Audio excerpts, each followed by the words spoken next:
Hello guys! I'm going to show you exactly how to go live on your TikTok without 1000 followers. From there, I will click on the plus icon which is located here. The live feature is not available on my TikTok account. As a result, I will take a screenshot of this page. You must also complete this step. Ensure that you capture the whole page in this screenshot. Pay attention because I will explain the reason behind this action shortly.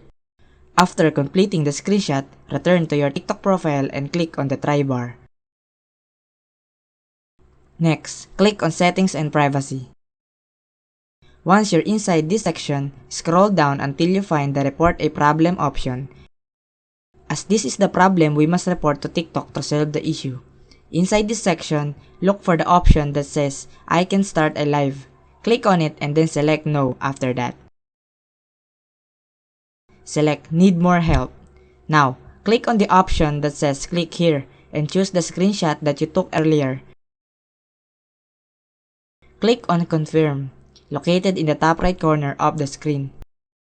Once you have completed the previous steps, you need to compose a message to TikTok that goes something like this. Please review the screenshot that I have submitted.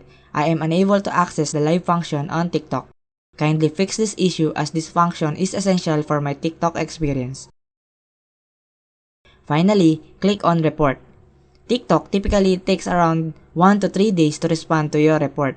Hopefully, after that, you will be able to access the Go Live function on TikTok.